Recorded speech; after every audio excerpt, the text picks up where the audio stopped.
Hello 12th class student, this is Mac Khurana with a new video on electrostatics.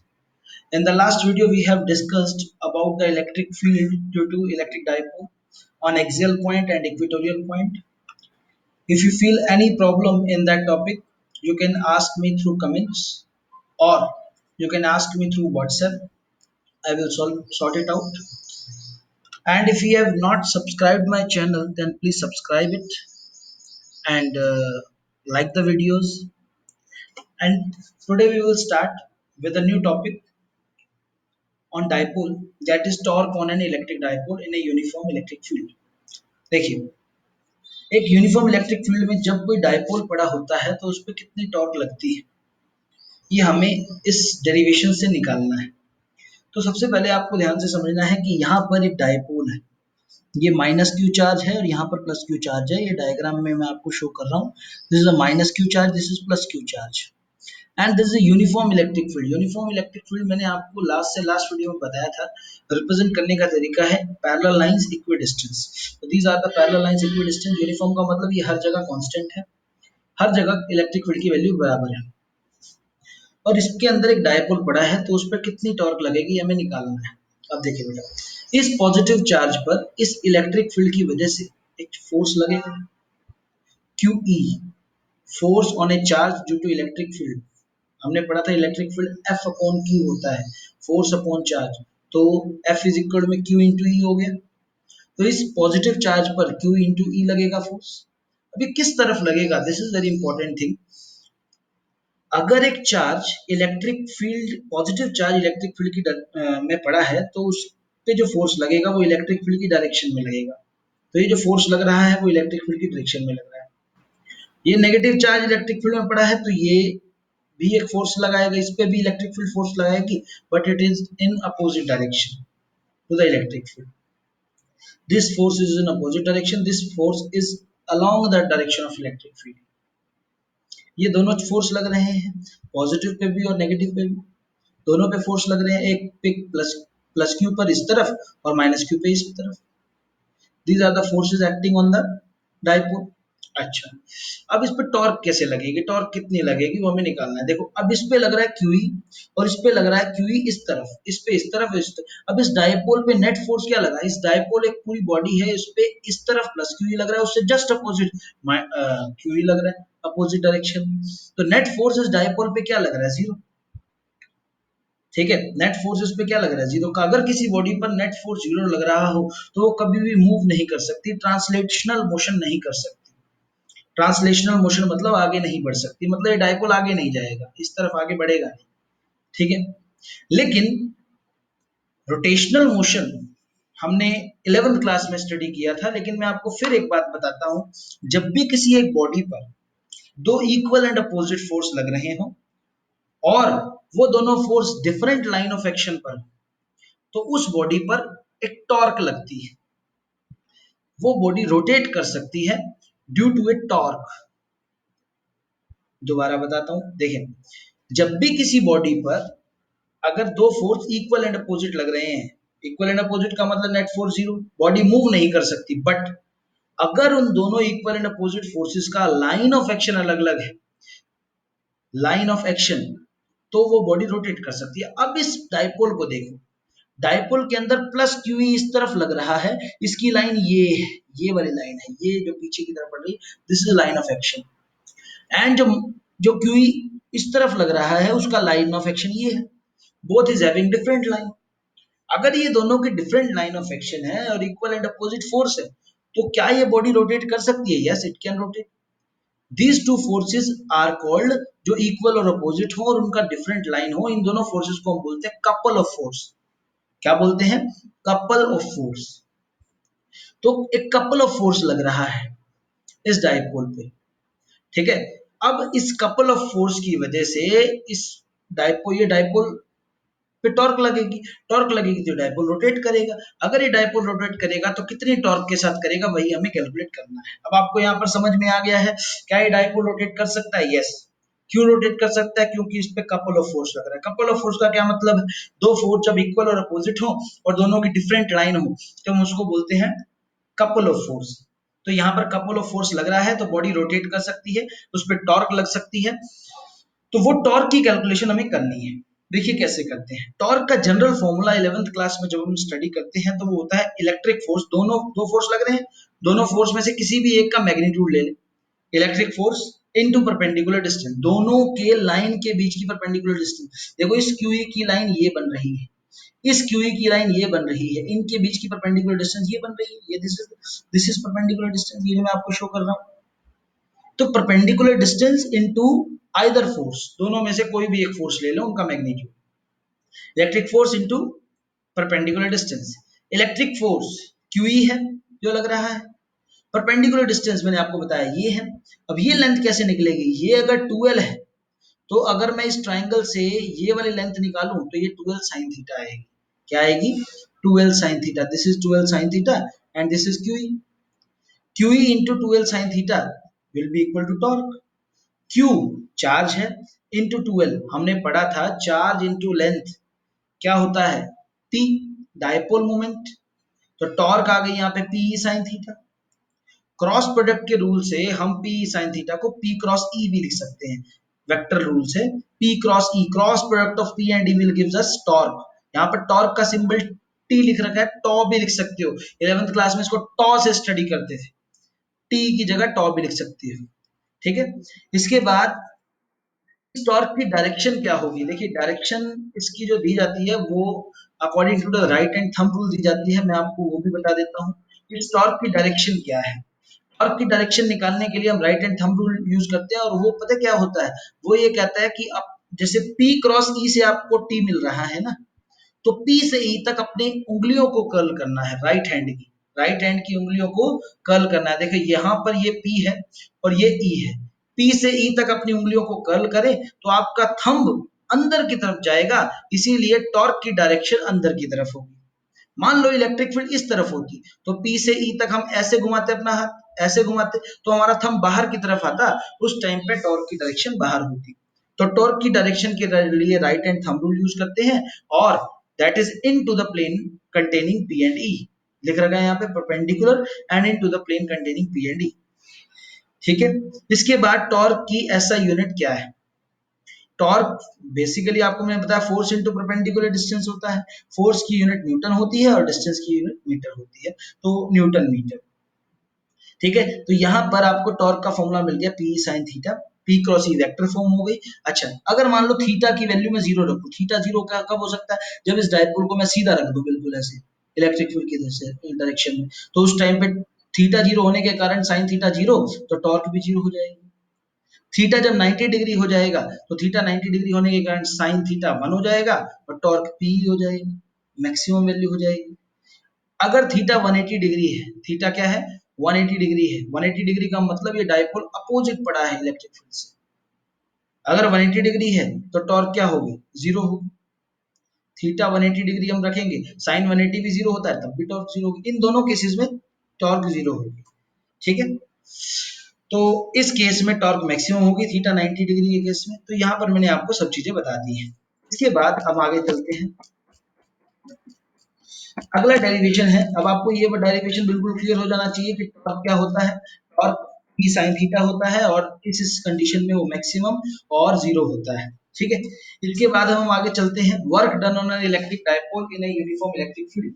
एक dipole के अंदर अगर मैं एक इलेक्ट्रिक फील्ड के अंदर अगर मैं एक डायपोल को ना रोटेट कराता हूँ, क्या कराता हूँ, रोटेट करता हूँ किसी एक सिचुएशन से दूसरी सिचुएशन तक, तो कितना वर्क हमें करना पड़ेगा, दैट इज द डेरिवेशन।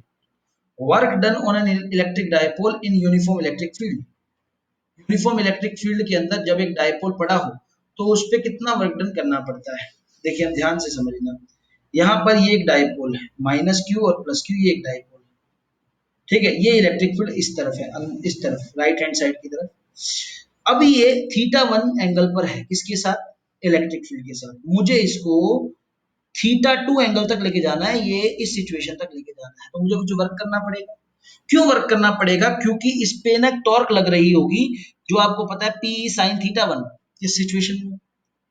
ठीक है, जो इसको इधर लेके आना चाहती होगी, इसको यूं घुमाएगी यूं घुमाएगी यूं यूं, इस तरीके से घुमाएगी, लेकिन हम इसको इधर लेके जा रहे हैं, तो we have to do some work against electric field.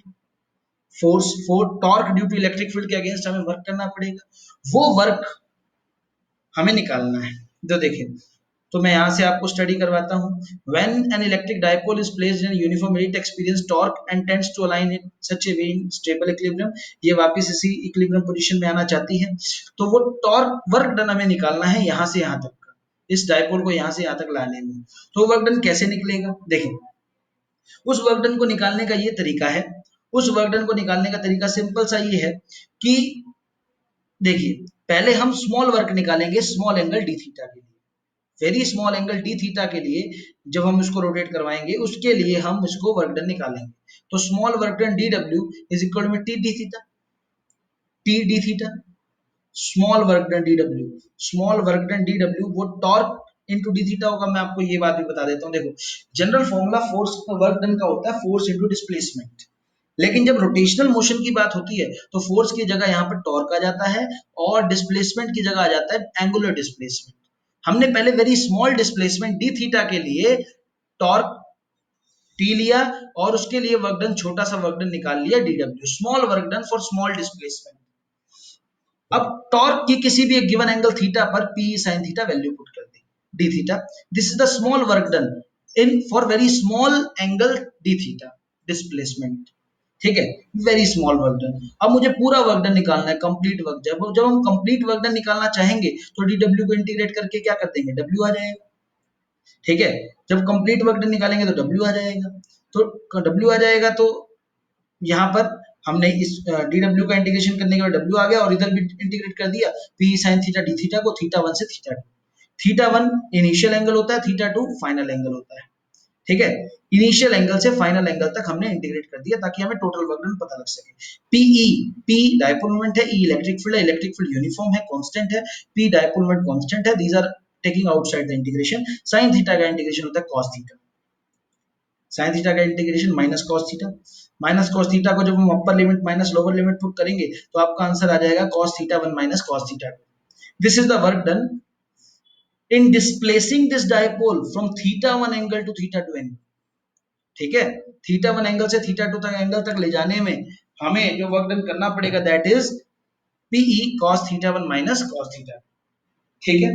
ये आपका थीटा। अब मान लो आपको एक एग्जांपल दे दिया, मैं आपको एक क्वेश्चन देता हूँ कि मान लो मैंने इस डाइपोल को 30 डिग्री से 60 डिग्री तक रोटेट करवाना है, तो थीटा 1 की जगह आप 30 डिग्री पुट करेंगे, थीटा 2 की जगह 60 डिग्री पुट करेंगे, आपको पी और ई दे रखा होगा तो वर्क डन निकाल लेंगे। तो ये आपके पास फॉर्मूला आ गया, डेरिवेशन हो गया आपका।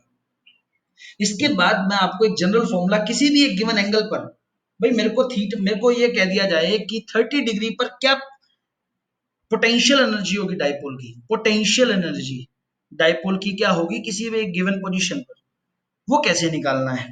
तो देखिए इफ पोटेंशियल, देखो इसके लिए हम आर्बिट्ररीली पोटेंशियल एनर्जी जीरो लेते हैं, कहां पर, 90 डिग्री पर। 90 डिग्री पर क्या पोटेंशियल एनर्जी लेके चलते हैं, जीरो। देखो मैं आपको एक बार दोबारा बताता हूँ, एक बार दोबारा समझो। वर्क डन निकालना हमें यहाँ तक आ चुका है, इसके बाद अब हम ये निकाल रहे हैं किसी भी एक गिवन एंगल थीटा पर किसी एक डाइपोल की पोटेंशियल एनर्जी क्या होती है। पोटेंशियल एनर्जी, पोटेंशियल एनर्जी कैसे हम निकालेंगे, देखिए if potential energy is arbitrarily taken zero when the dipole is at 90 degree, जब डाइपोल को हम 90 डिग्री पर पुट करेंगे तो ये मान के चलना है कि पोटेंशियल एनर्जी को जीरो लेना है। Then potential energy in rotating the dipole and inclined it at an angle theta is, तो थीटा एंगल पर कितनी पोटेंशियल एनर्जी होगी, ये मान के चलेंगे कि डाइपोल 90 डिग्री पर उसकी पोटेंशियल एनर्जी क्या, आर्बिट्रेटली क्या लेंगे हम, जीरो मान के चलेंगे। तो थीटा एंगल पर उसकी क्या पोटेंशियल एनर्जी होगी, तो देखिए बेटा 90 डिग्री पर zero potential energy, theta angle तक लाने में जितना हमें वर्क करना पड़ेगा, 90 से थीटा तक लाने में जितना हमें वर्क करना पड़ेगा, that is called potential energy at that point. दोबारा बताऊं, देखो बेटा हमने ये आर्बिट्ररी मान लिया है कि 90 डिग्री पर जीरो पोटेंशियल एनर्जी होती है डायपोल की, ठीक है। तो अब मैं वर्क डन निकालूं, जितना मैं वर्क करूंगा उस 90 डिग्री वाली पोजीशन से, देखो इस 90 डिग्री वाली पोजीशन से किसी गिवन एंगल थीटा तक लाने में, किसको, उस डायपोल को, तो वही वर्क डन क्या होगा, potential energy at angle theta. तो potential energy U that is equal to minus pE cos theta. यहाँ पर माइनस पीई कॉस थीटा क्यों लिख रखा है, अब मैं आपको समझाता हूँ। देखो यहाँ से थीटा वन से थीटा टू था, अब हम 90 डिग्री से कहाँ तक लेके जा रहे हैं, थीटा तक। तो 90 डिग्री थीटा वन की जगह आ जाएगा, थीटा टू की जगह थीटा आ जाएगा। तो नाइन कॉस 90 जीरो होता है तो माइनस कॉस थीटा हो जाएगा। तो minus p cos theta that is work done. और जितना वर्क डन हम 90 डिग्री से थीटा तक लाने में करेंगे that is called potential energy. Potential energy क्या हो जाएगी, माइनस पी कॉस थीटा। किसके लिए, उस डायपोल के लिए। किस एंगल पर, थीटा एंगल पर, minus p cos theta potential energy हो जाएगी। No, potential energy can be taken zero arbitrarily at any position. किसी भी पोजीशन पर आप उसकी पोटेंशियल एनर्जी जीरो ले सकते हो, लेकिन हमने 90 डिग्री पर जीरो लेकर चलते हैं। ठीक है, इसके बाद के केसेस बना रखे हैं, जैसे कि अब आपको किसी भी गिवन एंगल पर पोटेंशियल एनर्जी का फॉर्मूला पता लग गया। यू जो सिंबल है माइनस पी कॉस थीटा किसी भी गिवन एंगल पर है, 90 डिग्री पर जीरो मानकर हमने क्या किया, यहाँ पर इस फॉर्मूले में 90 डिग्री पुट किया और यहाँ पे थीटा पुट किया। जितना वर्क डन हमें करना पड़ेगा that is called potential energy eight A given angle theta. ठीक है, तो अब मुझे पोटेंशियल एनर्जी के केसेस करने हैं। अगर मान लो थीटा जीरो है, थीटा क्या है, जीरो। अगर थीटा जीरो होता है कॉस जीरो कितना होगा, वन। तो पोटेंशियल एनर्जी क्या हो जाएगी, माइनस पीई। माइनस में पोटेंशियल एनर्जी आ रही है, इसको हम बोलते हैं minimum potential energy of the dipole. इस केस में मिनिमम पोटेंशियल एनर्जी है, जब मिनिमम, नेगेटिव मतलब मिनिमम ना, मिनिमम पोटेंशियल एनर्जी है तो इसको हम बोलते हैं स्टेबल इक्विलिब्रियम। सबसे ज्यादा इक्विलिब्रियम पोजीशन में होता है जीरो डिग्री पर, ये बात ध्यान रखना। जब डायपोल जीरो डिग्री पर पड़ा होगा इलेक्ट्रिक फील्ड के साथ, तब मिनिमम पोटेंशियल एनर्जी होगी माइनस पी, उस केस में स्टेबल इक्विलिब्रियम होगा। अच्छा, अब दूसरा केस देखें। अगर थीटा 90 डिग्री है, यहाँ पर थीटा 90 डिग्री पुट करूंगा तो पोटेंशियल एनर्जी ऑब्वियसली जीरो आएगी, तो हमने मान के चले थे। ठीक है, अगर थीटा 180 डिग्री पुट करते हैं, यहाँ cos 180 माइनस वन होता है और माइनस प्लस होके प्लस पी आ जाएगा, तो ये अनस्टेबल इक्विलिब्रियम आएगा। यहाँ पर सबसे ज्यादा पोटेंशियल एनर्जी है, तो यहाँ पर इसको हम बोलते हैं अनस्टेबल इक्विलिब्रियम। इक्विलिब्रियम तो है, इक्विलिब्रियम इसलिए है क्योंकि 180 डिग्री पर ही टॉर्क भी जीरो होती है। टॉर्क जीरो होती है तो इसीलिए इक्विलिब्रियम है। लेकिन ये कौन सा इक्विलिब्रियम है, अनस्टेबल, क्योंकि इसकी पोटेंशियल एनर्जी क्या है, मैक्सिमम। इस केस में जीरो, इस केस में मिनिमम। मिनिमम पोटेंशियल एनर्जी मतलब स्टेबल इक्विलिब्रियम, वो वही का वही रहेगा, उस सिचुएशन में रहने की कोशिश करेगा। यहां तक मैंने आपको डायपोल के बारे में बहुत चीजें बता दी हैं, और डायपोल के हमारे सारे डेरिवेशंस हो चुके हैं। डायपोल के बारे में हमने क्या क्या पढ़ा है, मैं आपको ब्रीफ में दोबारा बता देता हूँ। डायपोल में हमने डायपोल मोमेंट पढ़ी। डायपोल मोमेंट के बाद हमने अलग अलग पॉइंट पर इलेक्ट्रिक फील्ड निकाली, एक्सियल पॉइंट और इक्वेटोरियल पॉइंट। उसके बाद हमने टॉर्क का डेरिवेशन किया। उसके बाद हमने वर्क डन निकाला, एक गिवन ओरिएंटेशन से दूसरे ओरिएंटेशन तक ले जाने में। फिर हमने पोटेंशियल एनर्जी किसी भी गिवन एंगल पर निकालनी सीख ली। फिर उसके केसेस किए हैं। यहाँ तक का जितना भी मैंने आपको काम करवाया है, आपको ये सारी चीजें अपनी नोटबुक में नोट करके और उसको अच्छे से करना है, और इस पे बेस्ड कुछ न्यूमेरिकल्स अपनी रेफरेंस बुक से करें। It will be helpful for you. और अब तक अगर आपने सब्सक्राइब नहीं किया है चैनल, तो डू सब्सक्राइब इट। और जितनी भी वीडियोस में डाल रहा हूं आपको उसको प्रॉपरली स्टडी करना है एंड तक, और एंड तक स्टडी करके उसको एनालाइज करना है, उसको अलग अलग बुक से देखना है कि इज इट, मतलब अगर कोई एक्स्ट्रा चीज किसी और बुक से आपको मिल पाए। मैंने आपको अपने तरफ से बेस्ट दिया है, लेकिन आपको भी अपनी तरफ से अपने आप को इम्प्रूव करने के लिए अलग अलग चीजें पढ़नी चाहिए। और बुक्स, किसी भी एक रेफरेंस बुक से क्वेश्चन कर लें, जिससे आपके कॉन्सेप्ट और क्लियर हो जाए। जितने ज्यादा क्वेश्चन करेंगे उतने ज्यादा कॉन्सेप्ट क्लियर होते हैं। This is the suggestion from my side, and in the very next video we will discuss the potential and potential difference, and thanks a lot.